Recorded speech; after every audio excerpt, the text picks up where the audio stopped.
think a big factor when we talk about it that is really important to talk about is just how scalable it is. I think oftentimes when people hear CrossFit or think of CrossFit, they just think of like the documentaries you see on TV or whatever you see on the scary World Wide Web. And it's these massive human beings just lifting incredible amounts of weights and doing all these crazy things, when in reality, anyone could do the same workouts that those people are doing. It just has to be scaled appropriately.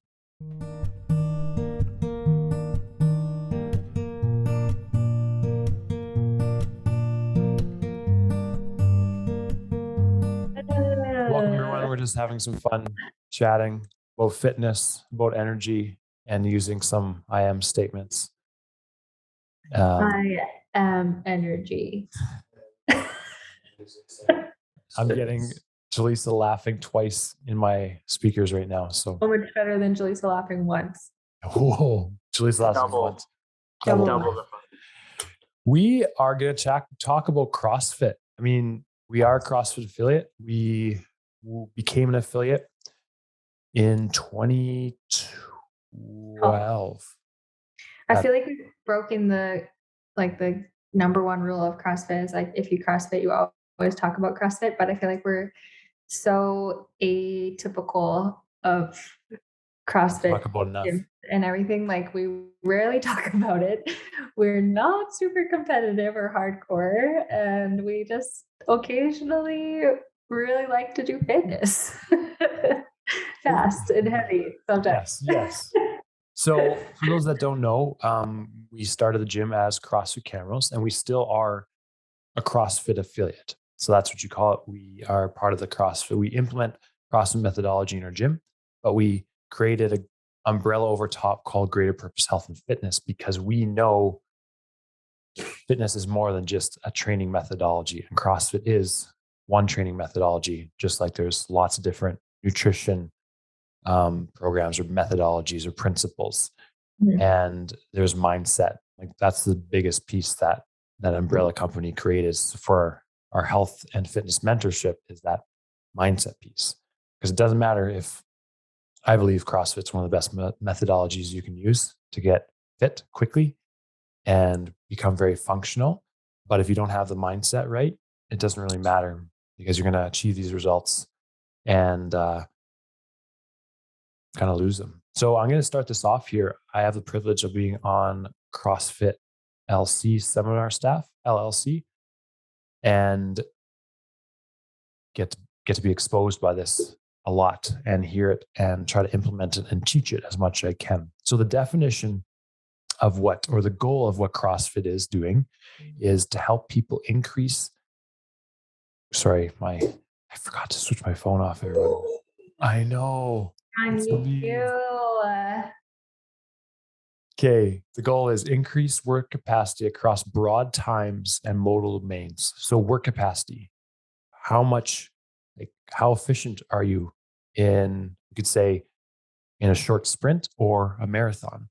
Mhm. And that's broad time, right? So that's a broad time domain. And modal. So modal meaning gymnastics, weightlifting, monostructural, which more commonly understood as cardio exercises, which we can do a whole other podcast on why cardio isn't a machine. It's an actual piece of an energy system. But that's kind of the introduction of what CrossFit, the goal of it is, which I think the goal of any program should be that too. Do you guys have anything to add on that? Yeah, I think, well, the biggest thing is that it's measurable, and that there's a lot of different health indicators that we can measure, and we usually sit down with people and we talk to each individual. Okay, what is important for you to measure? What are your goals because we got to be able to say that we're improving in some aspect, right? Whether it be certain numbers through our in-body scan, or maybe it's some blood work that you're going to your doctor for that you want to see improving. But then in the gym itself, yeah, you can see weight increase going up. You can also see maybe your times getting faster in certain events like rowing or running or biking. But there's also a way to calculate your work capacity for workouts that involve gymnastics, weightlifting, and maybe some rowing as well.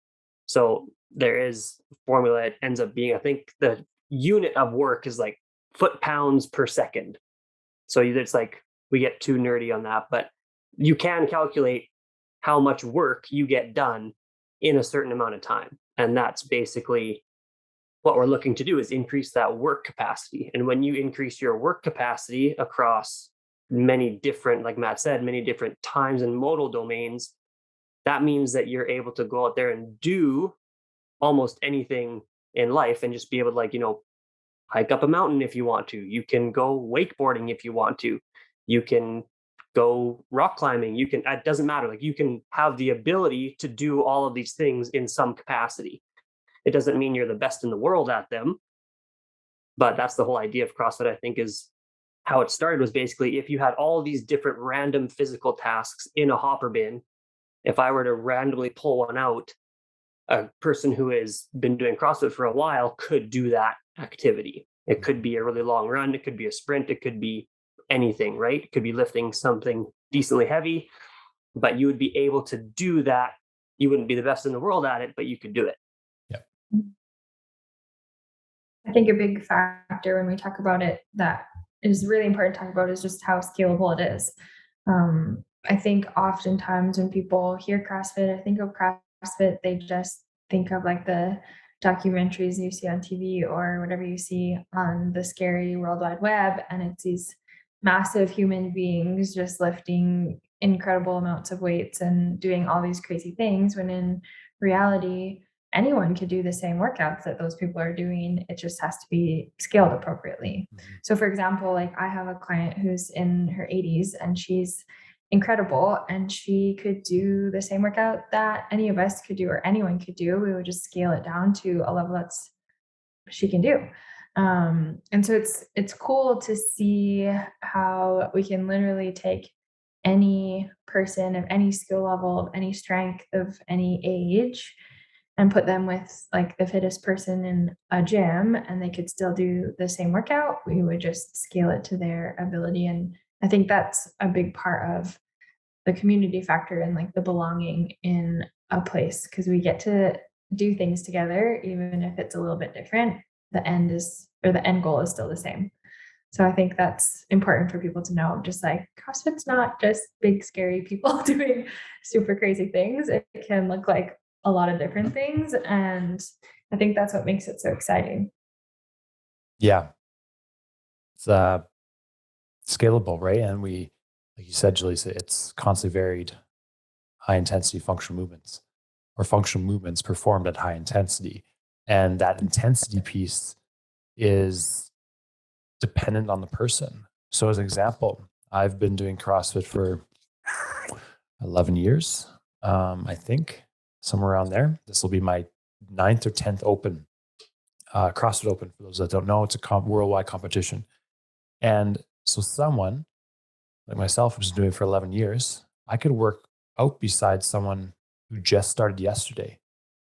And we could do the same workout, like you said, Julie. So we could scale it to different movements, different weights, different times, but our intensity is going to be relatively the same. So a relative meaning I'm going to push myself to a threshold of intensity by maybe increasing the weight or increasing complexity of movements or increasing time or whatever it might be. Like you can change the intensity in many different ways. Someone new, the amount of intensity they need, it might not look the same as me, but they're going to feel the same thing. And physiologically, they're going to get the same adaptation because that's what they needed on that day. And basically the goal of it is to make you a more functional human being. I mean, we don't claim that CrossFit's going to make you a better person to other people, but it's going to make you more physically fit. And that's why we created the umbrella company, because we actually want to create better, healthier, happier human beings holistically, mentally, spiritually, relationally, right? Purpose, all that good stuff. And I think when you bring up the intensity piece, a lot of people, do think that you do need to be able to do all these things super intense, but the actual flow, like if you go and look at the CrossFit level 1 model, the flow is actually first thing we need to get the mechanics down first. It's mechanics, then consistency, and then finally the intensity piece.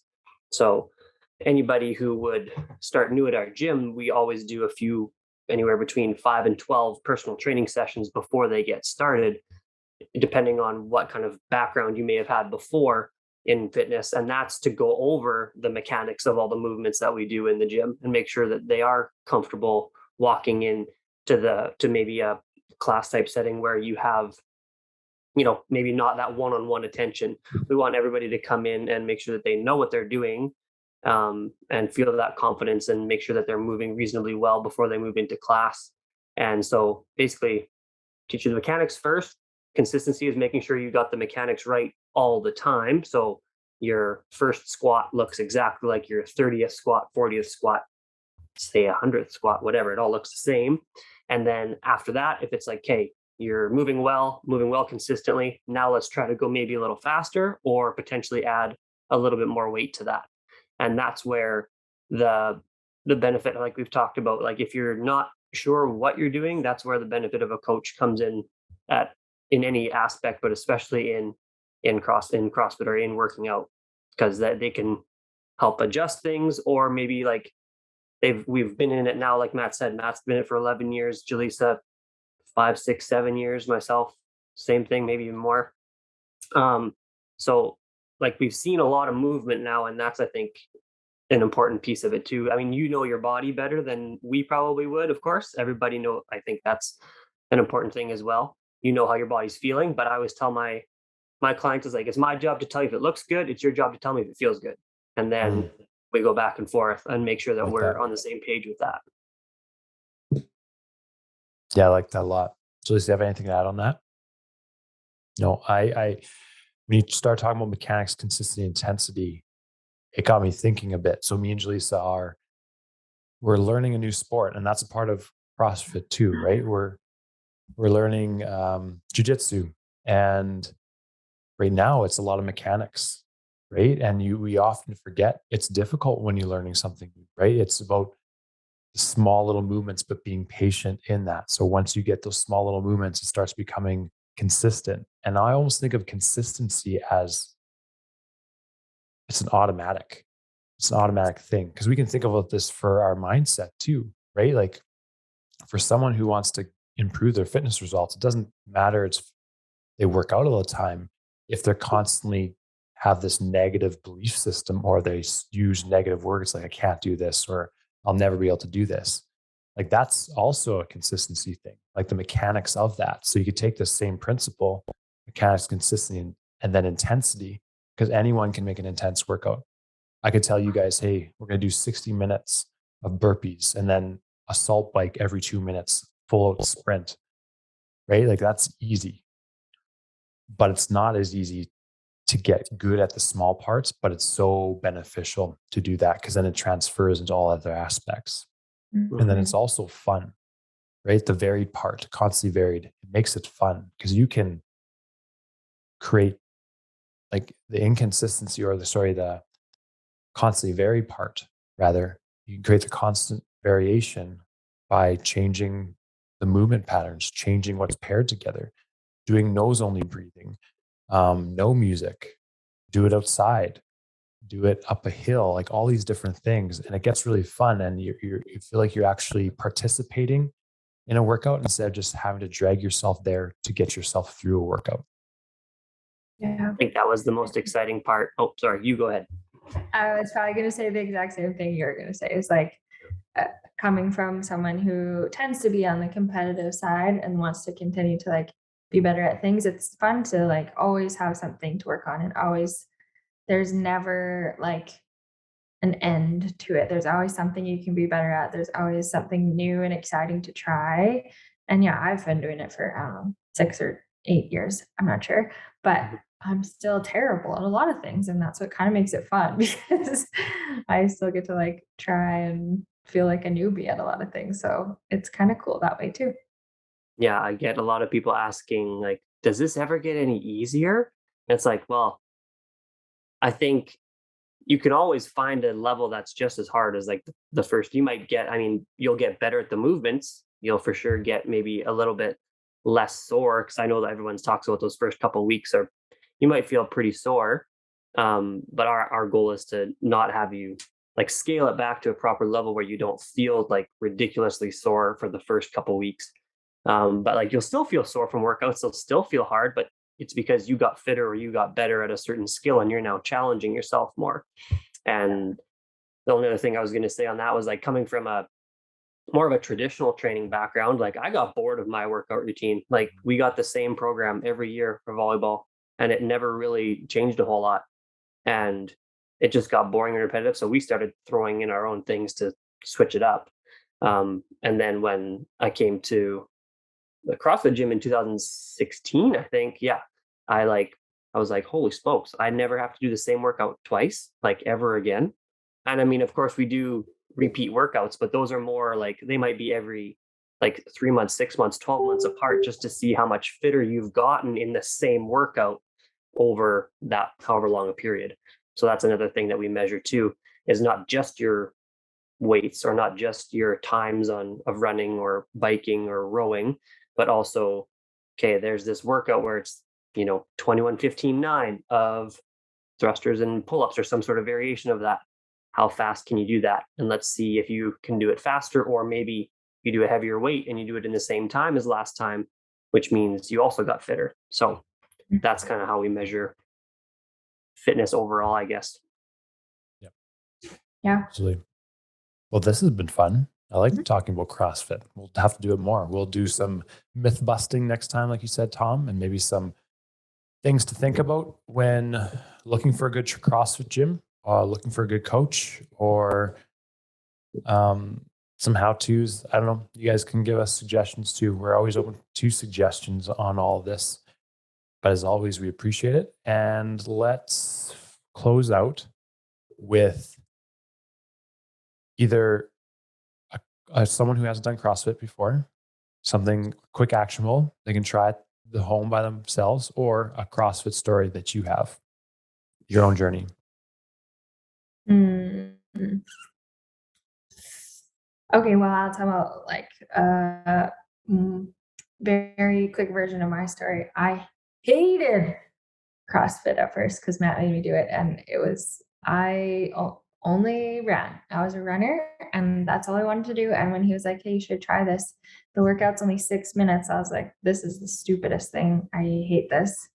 And then I tried it, and then I fell in love with it because essentially it saved me from my eating disorder and exercise addiction, because I started to surround myself with a community that, got excited about being strong and about being the best version of yourself versus the smallest version of yourself. And that community really just like, I think, encouraged me to break out of the very destructive routine that I was in. And through that, I learned to love the sport, and I learned to love lifting weights and to just see what my body was capable of versus just breaking it down day after day after day. So it's not really any advice. That's just my story, and I kind of like it. So You're kind of strong now, eh? well, I'm not the strongest girl in our gym anymore, which I'm coming to terms with. I have a pretty big ego, and that's a little bit hard for me, but I'm also so excited to see how strong other women are. Holy cow. And it just makes me want to work harder. So it's kind of fun. And I'm happy for them. Really. That's awesome. Yeah. That's awesome. You always want people you work with are helping surpass you. That's how you know you're doing a good job. Yeah. Absolutely. Well, I should have gone first because I don't know if I can top that. 'Cause that was pretty good. We are talking about competitive stuff, so I mean, you have to be able to top it. I know. I